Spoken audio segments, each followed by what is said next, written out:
There was so much noise in the marketplace, such a hubbub of shouting and chaffering, that Herliver dragged herself to the window of her chamber and stood peeping down through the willow slats that made a lattice over the opening. Market days brought a mob of people to Falaise from all the neighbouring countryside. There were franklins with slaves driving in the swine and cattle for sale, serfs with eggs and firmage spread on cloths upon the ground, great men's stewards and men-at-arms, knights' ladies on ambling palfreys, bourgeois from the town, and young maidens in troops of 4 or 5, together with little spending silver in their purses, but full of exclamations for every novelty that met their eyes. Wandering pedlars with their pack-horses had tempting wares to show, brooches of amethyst and garnet, bone combs, and silver mirrors, burnished until one might see one's face in them as clearly as in the beck that ran below the castle.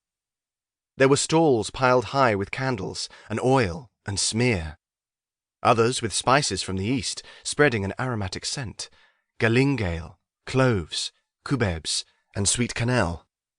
Hard by, the food merchants had set up their shelves, and here could be bought lampreys and herrings fresh caught, such rare stores as ginger and sugar and pepper, jars of Lombard mustard and loaves of wassail bread, each one bearing the baker's seal. Beyond these, a chapman with copper pots and chargours for the table plied a brisk trade among the housewives, while near at hand an apothecary tried to catch the women's attention with his salves for bruises, his dragon's water, an angelica root, and even, slyly whispered, his love philters. His mild voice was drowned by the shouts of his neighbour, who spread length upon length of folding and sendal over his stall, and bade every passer-by see and feel his fine cloths. But the crowd was thickest round the foreign pedlars, who had stranger merchandise to offer. There was jet brought from Outremer, which would drive away serpents if one heated it.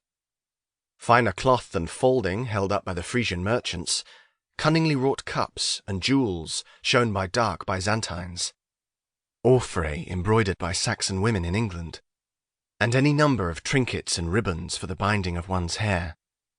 As she caught sight of one of these bunches, invitingly held up to a knot of maids below her window, Herliver lifted the heavy plait that lay over her shoulder, wondering whether a scarlet riband would look well twisted round it, and whether my Lord Robert would think her pretty decked out in red. But nobody, not even so hot a lover as my Lord Count, could think her pretty just now, she reflected.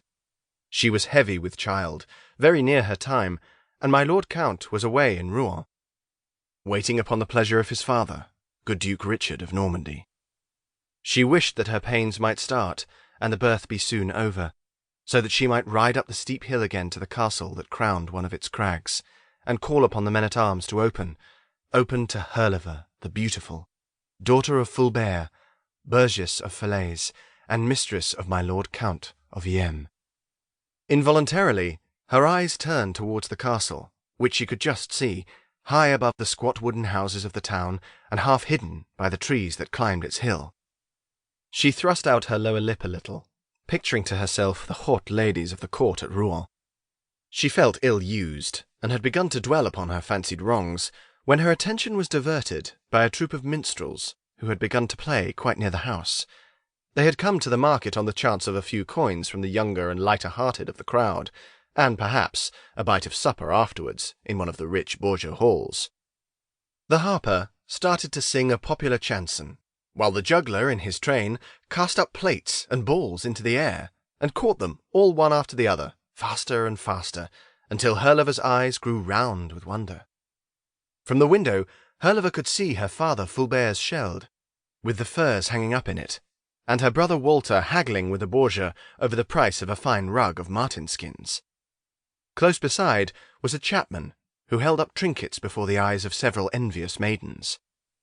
If Count Robert had been there, he would have bought his love the bracelet of hammered gold which the pedlar kept on showing, thought Herliver. The remembrance of my Lord Count made her discontented, and she moved away from the window, already weary of the bustle below it.